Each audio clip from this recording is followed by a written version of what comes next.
Morning, everyone.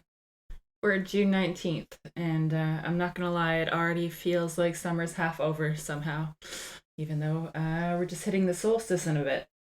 This week coming up, we have a Venus trine Pluto transit, which Venus being the planet of connection and love and beauty, and Pluto's kind of, I always explain him as the other version of Hades. It can be very dark and very transformative. For myself, I know I've started a number of relationships when Venus was sextiling Pluto, which is a lesser aspect than the trine, but works similarly. So this week might be that time you meet someone that you feel pretty strongly about, but it's always important to pay attention to obsessiveness, maybe any sort of controlling energy going on there. It can be pretty powerful emotional week, and just being aware of that when we look at any new connections we're making this week, or if we notice any connections we already have are getting a little bit deeper or heavier. So, just a thought for you all. Last week we worked on the father wound, so this week we are moving into the mother wound. And as I explained last week, father wound and the mother wound, while we do usually associate them with specific people, they're going to be how we relate to specific energy. So the father wound is usually associated with masculine energy. And when we talk about masculine and feminine, again, I just wanted to remind everyone that these are energies that have been part of our unconscious collective probably since the beginning of our existence. They don't actually represent people so much as, I almost want to say, emotions or drives. And with the masculine energy, it is the drive to move forward and up and set ourselves apart. And with the feminine energy, it is the drive to connect, to be interconnected with everything, to be part of the cycle. When we're looking at the mother wound, it's different than how the father wound impacts us. And it doesn't necessarily need to be related to a mom or a dad. If we had another person representing that energy in our life, then it's going to be how we interacted with them. And because it happened at a young age, it sort of becomes a subconscious habit that is ingrained in us, what I call karma, but what we would probably just consider like a buried belief system that we might not be aware of. So, with the mother wound, it's different than the father wound in the sense that if you have this wound, it's common for you to not feel like you deserve to be connected to other people. Sometimes it'll manifest in people where, because you don't feel like you belong, it can make you have soft or non existent boundaries where you feel like you are less important than everyone around you, and therefore you have to give everyone else whatever they need to make up for the fact that you're less. And obviously, this causes a lot of problems. And I do find it's not that uncommon for moms or mother figures who felt like this growing up when they have children to try to make sure their kids don't have any boundaries as a way of connecting with them more deeply, in the sense they felt when they were growing up like they didn't have anyone to connect with deeply, so they try to keep their kids as open as possible so that they will always be able to connect with them and try to fill that void of feelings of loneliness. Sometimes this kind of goes through the generations. But what I'm trying to explain is that you might not think you have a mother wound because you have a close relationship with your mom or your mother figure or whatever person plays that role. But if you feel like you're not allowed to say no to them, then that's part of the mother wound. So let's see, there's the loneliness. There's the feeling that you can't have your own boundaries or limitations on other people. And if you want to hear more about boundaries, I think a few weeks back we did a practice on that, which is good to start firming up those in your own life. Sometimes the mother wound will come out as a feeling like you don't deserve to be here and just trying to figure out where your place is in all of this. And obviously, having those feelings carried inside you can be pretty depressing if you don't know how to move away from them or process them or refocus yourself. They can get a little consuming. We're going to start out with our questions like we usually do, where you can journal them or just meditate on them. And the first question is, what role did your mother play in your life? What role do you wish she had played?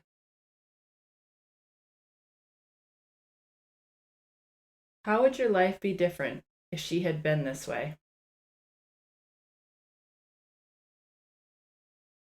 Are there any characteristics of your mother in you? Do you feel positively or negatively towards these characteristics?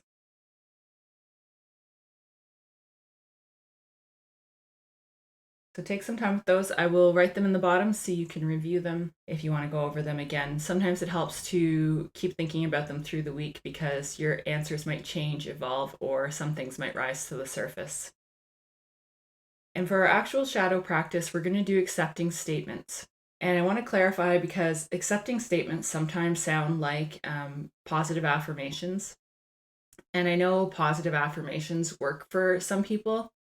I think my challenge with positive affirmations, where you say things like, today is going to be a good day, and you repeat it a lot for yourself, is sometimes one, you're already putting a judgment on things. And anytime you judge things, you're moving deeper into your mind. So it's more likely that you're going to fixate on how the day is instead of just experiencing the day without thought, which can be a lot less stressful. The other challenge is sometimes by saying statements like this over and over again, you override your own experience and essentially repress feelings. We're going to do something that sounds like that, but it's a little bit different. We actually did a practice near the beginning. I'm trying to remember if it was in the fear one, but essentially there's one practice where you say negative statements about yourself and you process the emotions this way. This one, because it's working with the mother wound, a lot of us need to hear these positive things about ourselves, but when we say them, sometimes they can bring up a lot of emotion, and it's really important that when those emotions come up, you let them come up fully. So instead of making a positive affirmation where we try to steamroll ourselves into being happy, it's using these positive affirmations in a sense that we allow ourselves to experience what that would feel like and the emotions that are buried underneath from not getting to experience these things on a regular basis. We're going to take on the role of our mother essentially in this. And I know it sucks. I wish everyone had that mom in their life that was saying these, or that female energy in their lives that made them feel connected and important in the sense that they belong with everyone. But sometimes we unfortunately have to take on that role. So that's what we're going to do today in our practice. You're going to say statements like, you are worthy of love. So you're going to say that to yourself, and then you're going to sit and see how that feels inside of you. Other statements that you might want to use are, you matter no matter what, or you deserve to be here. Really, it's any statement that comes to mind of what you would have needed to hear when you were growing up, but just to give you the general idea. And I'm also going to include a link in the bottom from Bethany Webster's website about the mother wound, because she has a lot of useful information on there. So after you've done this practice or before, feel free to go read her information and maybe get a deeper understanding of your own wound. And for our final grounding practice, we are going to work with that feminine energy of feeling connected to all things. So we're going to either come sitting or lying down, eyes closed. Just take a few deep breaths.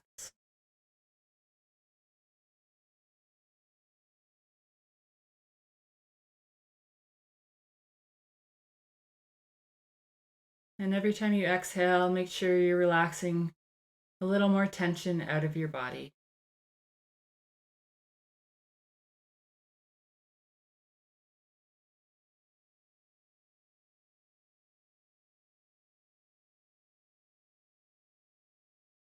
And we're going to start to feel boundaries or the limits of our body. Try not to control what that feels like. Just experience where you stop.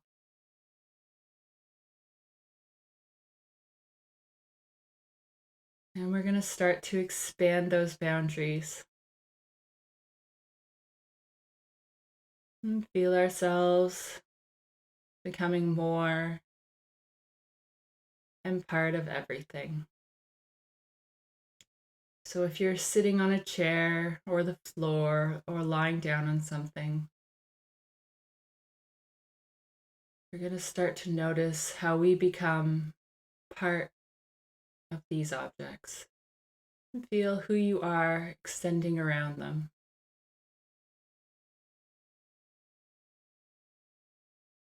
Whatever room you're in, accept it into yourself.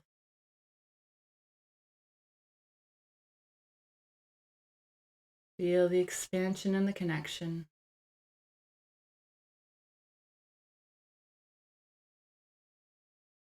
Include the whole building, stretching as far as you can and dissolving into everything. Accept it all into yourself.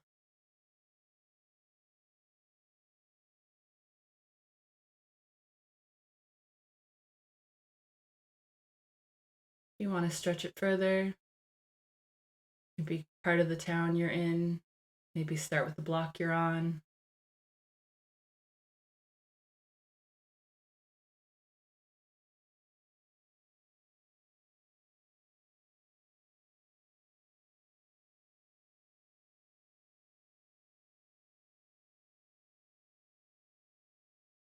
Take a few more breaths and continue to expand and connect.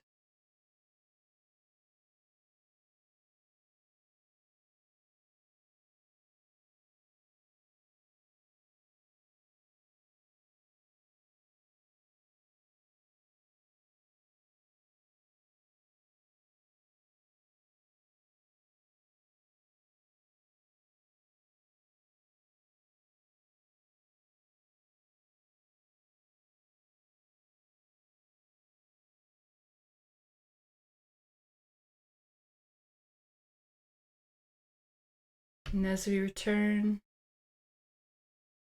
wiggle your fingers a little. Feel free to move your shoulders. Feel yourself in your body.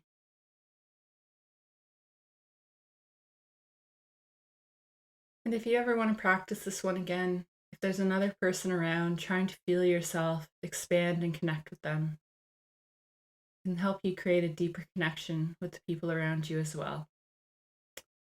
And I hope you all have a good week. Feel free to like or subscribe. Take care.